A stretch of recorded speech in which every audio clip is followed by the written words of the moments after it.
E muito emburrado, João Batista foi para o quarto dormir, onde seus irmãos já estavam deitados. João sabia que a batalha ia ser dura, mas ele não desistiria, só se o matasse. No outro dia, a mãe voltou ao assunto para tentar demovê-lo de tal ideia. Ele disse que não ia adiantar nada. Ele já decidira se casar com ela. E ia ter com ela os 10 filhos que a cigana disse. A mãe apelou dizendo que ele corria o risco de se casar com uma moça, que na certa seria como a mãe, desfrutável, uma vagabunda. E ele seria o segundo Bastião Malaquia, sinônimo de frouxo e de molenga, que andava para baixo e para cima a exibir o pecado da esposa, aquela filha desonrada concebida de um adultério. E o pior era que ele ia à missa, se sentava no banco no meio dos homens de bem e ainda colocava no pescoço a fita da Irmandade de São Vicente de Paula. João quis saber: como que a senhora sabe de tudo isso? Ela respondeu: todos os moradores lá do Morro Grande sabem de tudo. Lá nós somos tudo parente entre si. E quando ele encontrava com ela e as meninas, punha a conversa em dia. E por muito tempo esse era o assunto preferido deles, principalmente da tia lá casada com o irmão do seu pai. As filhas dele também sabem disso. E esse era o pior caso de ser vergonhice acontecido por ali. Ela não queria que ele, o filho amado e querido, que fora criado com tanto dengo, se casasse com uma perdida. A moça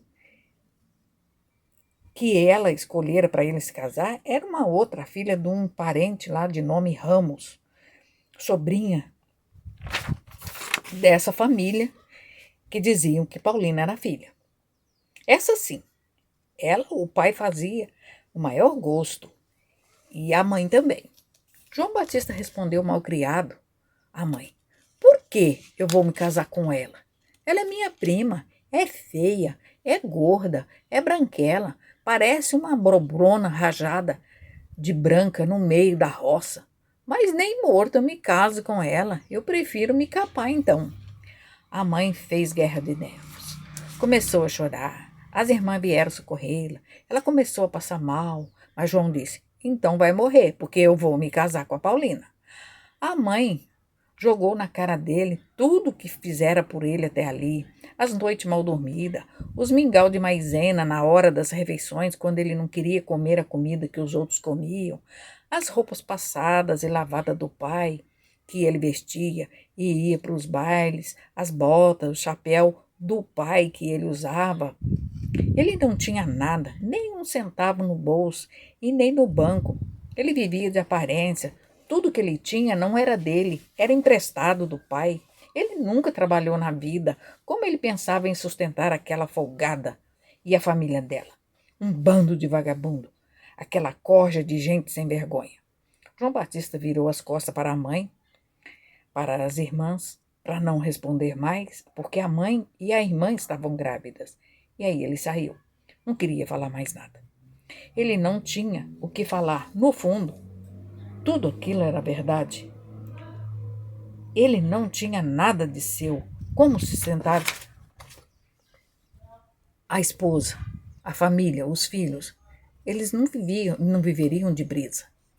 No próximo final de semana, lá estava ele na casa de Paulina de novo. Todo feliz da vida, estava apaixonado, isso era o que importava. Mas ele não contou à família de Paulina o que os pais dele pensavam a respeito deles. Achou melhor deixar o barco correr. E assim, o namoro foi seguindo, já estava completando 3 meses. E todo final de semana era sagrado. Lá estava ele a visitar Paulina e a família. Com o começo do namoro, Paulina mudou de ideia, já começou a fazer umas coisas para o seu enxoval. E quase não saía de casa. Às vezes, aos domingos, ela ia à missa em companhia do pai e do namorado. Na cidade, todos achavam que eles formavam um belo casal. Mas a fofoca também corria solta. Tio Malaquias fazia de conta que não ouvia nada. Os parentes do rapaz se encarregavam de espalhar fofocas de todo tipo, sempre tentando estragar a reputação da moça. para ver se ele desistia do casório. Mas aí é que ele gostava mais dela, tentando justificar tanta injustiça cometida pelas mulheres da sua família. Ele cada dia admirava mais a sua namorada. Era uma moça prendada, honesta, boa filha, boa irmã. Na certa, seria uma ótima esposa. O que mais poderia querer um homem? Aí então ele pediu ao sogro que levasse Paulina para os pais dele conhecer. Mas não comentou nada como eles achou que seria. Ele iria inventar um jeito, uma estratégia. Porque se ele avisasse a mãe, Dona Flora, ela na certa não aceitaria recebê-los. Combinou tudo com Paulina, que daí a uma semana ele viria para buscá-los. Seria no sábado cedo. Eles iriam lá para a fazenda do seu pai e retornariam no domingo, logo após o almoço. Tião Malaquias ficou apreensivo. Ele sabia que eles eram pessoas não gratas a todos os cunhas da cidade inteira. E João Batista era um deles. Isso não ia dar certo. Mas Paulina parecia estar feliz, agora que o casamento não era mais para ela uma má ideia, principalmente em se tratando do seu próprio. Dona Sinhana ficava sempre com ela para que ela ficasse em casa e assim agilizasse os bordados para o enxoval. O final de semana tão esperado chegou e com ele a expectativa de um noivado na casa dos pais do noivo. Inocentemente, eles saíram de casa no sábado de manhã e iriam a pé. Tio Malaquias era tão pobre que ele não tinha uma montaria, não tinha cavalo, e assim a viagem seria mais longa, umas 4 horas andando. Quando a comitiva chegou em cima, no alto da serra, bem no topo onde se dobra para a vargem do sobrado, João mostrou a porteira e disse: "É aqui a terra do meu pai. Chegamos." O coraçãozinho de Paulina bateu acelerado. O pai dela ficou calado, não falava, ele só ouvia.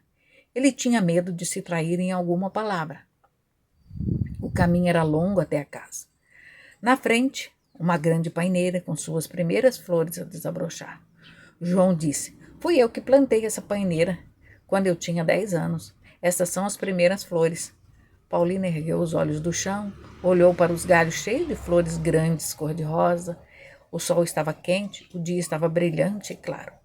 O almoço ali já tinha sido servido. Os animais estavam nas cocheiras para o alimento da tarde. Eram muitas vacas. O rendimento leiteiro ali deveria ser bem alto. Isso demonstrava o poder financeiro dos donos da casa. A casa não era rica, era pequena e pobre, mas muito limpa. João entrou e mandou que eles entrassem também. Paulina estranhou que a dona da casa anfitriã não a estivesse ali para recebê-los. Ela estava apavorada. Suas mãos suavam em bicas. Ela notava decepção no olhar de seu pai. João mandou eles que entrassem e ele foi lá para dentro. Eles ouviram o cochicho dele com alguém. Daí a pouco apareceu uma jovem senhora grávida e ele a apresentou. Essa é a minha irmã Glorinha. Ela também veio para recebê-los. Mentira dele, ela nem sabia. Paulina pensava: onde será que está a mãe dele? Por que ela não apareceu? O tempo passava, a irmã Glória conversava com eles, falava de calor, do tempo e nada. Paulina começou a sentir até náuseas. Parece que ia desmaiar, estava com fome, com sede, e ninguém lhe oferecia nem um café. Uma senhora também grávida, já com seus primeiros cabelos brancos, apontou no caminho carregando um pouco de fubá num saco. Vinha do moinho. Ela estranhou a porta da sala aberta para trás. Sabia que tinham visita. Mas quem? Chegou na escada, subiu os degraus e parou na porta. Ao olhar para dentro, ela viu lá estava João Batista, um senhor e uma moça. Será? Pensou ela. Não é possível. O que aquela gente fazia ali na sua sala? João, meio sem graça, disse: "Oi, mãe, esse é meu futuro sogro e esta é a minha noiva." Flora foi até as nuvens, sentiu raiva, ódio, desprezo, revolta, tudo ao mesmo tempo. O que o seu filho aprontara agora não tinha perdão. Ela olhou para a moça, esta baixou a cabeça como uma condenada e fixou os olhos tristes no chão, não se dignou a encará-la. Ao olhá-la nos olhos, o pai da moça mais parecia um santo. Flora acha que até viu uma auréola brilhar de repente sobre a careca daquele homem humilde e bondoso. No mesmo instante, ela deixou o fubá na soleira da porta e disse: Desculpa, esse maluco do meu filho, ele nem me avisou que vocês viriam aqui hoje, por isso eu não estava esperando vocês. João disse: Ah, mãe, se eu avisasse a senhora não concordaria mesmo? Aí eu já comprei até as alianças para a gente noivar hoje. A Flora pediu a eles que entrasse mais para dentro e que fosse lá para a cozinha tomar um café, comer broa de fubá, porque eles deveriam estar com fome. Chamou Paulina, lhe mostrou a casinha da privada, deu água a eles para que bebessem. Flora estava nervosa, falava sem parar. Ela se movimentava de um lado para outro, não tinha sossego. A mesa foi posta, eles se serviram e assim o gelo foi quebrado. O pai de João foi chegando do pasto. Ele chegou num cavalo. Era o mesmo cavalo que João foi à casa de Paulina, muitas vezes. Quando Bastião da Cunha soube da ideia do noivado do filho, abraçou a nora dizendo: Seja bem-vinda, minha filha. Ela tremia como uma corça assustada de tanto medo de tudo e de todos. Tião Malaquias sentia pena da filha ao vê-la exposta a tantas emoções, mas a vida é assim mesmo. Nada se consegue sem sofrimento. Em se tratando deles, era assim que a vida era.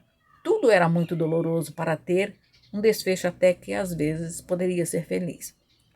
O pai do noivo pediu para deixar o noivado para o domingo, no almoço, porque os outros filhos seriam avisados. E os que podiam iriam estar ali, os casados com seus respectivos cônjuges e seus filhos. Que era o caso do irmão Aderano, que morava na cidade e viria com Salomé, sua esposa, e os filhos de Jair e Dailton. Glorinha já estava lá com o filho Pedro e esperava outro filho. Flora esperava seu 20º filho.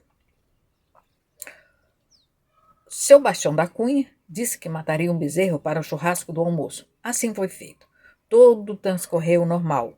As irmãs de João trataram bem a Paulina. Eram diferentes. Rita era bonita, mas muito metida, invocada. Se achava a rainha da cocada preta. Já Alzira era mais simples, mais doce, mais dedicada, mais brincalhona. Mas as duas eram um pouco assanhadas demais para Paulina. Falavam de namorado, de filho, de marido. Para eles era a coisa mais normal do mundo. Eram bastante fogueteiras. Glória já era casada e seu marido, Inácio, chegou para o almoço. Era um homem bem feio, mas muito bondoso. Paulina ficou impressionada com tanta gente, que família tão grande. Ela nunca vira tanta gente junta. Dormiram lá e voltaram na segunda-feira cedo, e a aliança no dedo de Paulina. João estava feliz, não cabia em si de contente. De alguma maneira, ele agora estava noivo. Não se importava muito com o que seus pais disseram à noiva e ao sogro dele. Que se dane. Dona Flora rasgou o verbo mesmo diante de Paulina e de seu Sebastião. Chamou João de imaturo, de desocupado. Como ele pensava sustentar a mulher, ele não sabia nem ordenhar uma vaca. Mal e porcamente, às vezes, ajudava a fazer queijo e a debulhar um milho para um moinho de fubá de vez em quando. Algumas vezes, muito raramente, ele buscava uma vaca, um bezerro desgarrado para o curral. Isso se fosse no cavalo. Quando aproximava o inverno, ele levava o gado adulto para a invernada. Isso era só uma vez no ano. De resto, ele passava os dias a caçar passarinho, a tomar banho no rio, a brincar com os irmãos menores. Ele era poupado de serviço pesado. A mãe e o pai o tinham como um troféu. Antes de João nascer, ela perdera 4 filhos, alguns até que nasceram, mas logo depois morreram. Por isso, o casal fez uma promessa a São João Batista que, se aquele filho vingasse, eles colocariam o nome do santo e só cortaria o cabelo dele depois dos 7 anos e levaria esse cabelo à Aparecida do Norte, colocando a mecha de cabelo nos pés da santa. E cumpriram a promessa. Eles continuaram o trabalho tratando o filho como se ele fosse um deficiente, coisa que ele não era mesmo. Já adolescente, ele saía catar baile e mulheres. Muito cedo ele já havia provado de tudo. Um pouco vivia como um rei. Não sabia fazer nada. Até os cabelos dele a mãe penteava. Mesmo ela tendo um filho todo ano, ela protegia o queridinho João Batista de tudo. Mas agora ela viu que ele a desobedecera, e algo em seu modo de falar, andar e olhar denotava algo que deixou Tião preocupado. Pai e filha se fizeram mais de humildes do que já eram. Então os pais dele não tiveram motivo para destratá-los. E Tião Malaquias era uma pessoa impossível de ser ofendida. Ele era um anjo em forma de gente. E todo esse tipo de comportamento a filha herdara dele. Não que ela fosse ignorante, débil mental. Não. Ela não era assim, nem ele. Ele era um homem muito culto e, além de seu tempo, sabia ler o português, sabia conjugar verbos, sabia escrever com concordância, sabia pontuação, sabia tudo, todas as contas, sabia porcentagem, tudo. Era como se hoje ele tivesse o segundo grau completo. Contava ele que um japonês de nome Hirota fugiu da fazenda de café em São Paulo com sua esposa. Fugiram de trem, e quando o trem fez a parada em Embuzeiro, eles resolveram descer ali naquela parada. O povoado era muito distante da fazenda, e o capataz não encontrariam mais ali. Hirota e sua minúscula esposa, de olhinhos rasos e assustados, gostaram das pessoas, e as pessoas do lugar gostaram deles. Foram ficando e se transformaram em amigos de Tião. Quando ele era solteiro, ele era ainda um menino. O casal não teve filhos e o tratava como tal. Arrumaram trabalho no sítio dos Meireles e aprenderam um pouco de português. E Tião aprendeu com eles a escrever e a falar algumas palavras em japonês. Tião era tão sábio que era chamado de professor. Ele ensinava matemática e linguagem aos filhos e aos filhos dos vizinhos, todos no lugar que sabiam ler, escrever, contar dinheiro, ler as horas, conhecia o mês, dia e ano da folhinha, aprendera com ele. Isso fazia dele um homem amado e respeitado. Tudo que ele sabia, ele aprendera nos livros e na vida. Ele gostava de passar para seus filhos, amigos e vizinhos o que sabia. Ninguém respeitava mais a natureza, os animais e o meio ambiente do que Sebastião. Eles os tratavam como pessoas, sabia das limitações de tudo, até onde podia ir com certas atitudes, sabia onde deveria parar. Homem mais inteligente e sábio não havia no lugar. Não há e nunca haverá.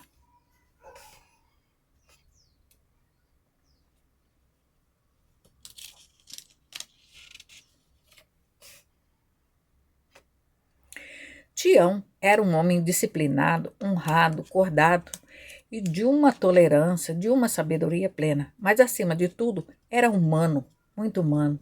Ele se fazia de bobo para entender os bobos, se fazia de humilde para entender um soberbo. Era severo com ele mesmo, se policiava a todo instante para não ter do que se envergonhar depois. Se manifestava uma opinião se fosse solicitada, se não, via, ouvia e ficava calado.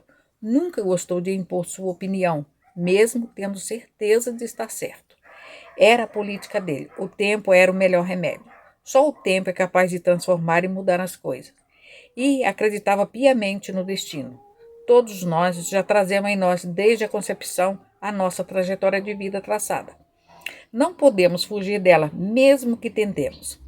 E assim Tião guardava os acontecimentos e o desenrolar dos fatos, pensava ele.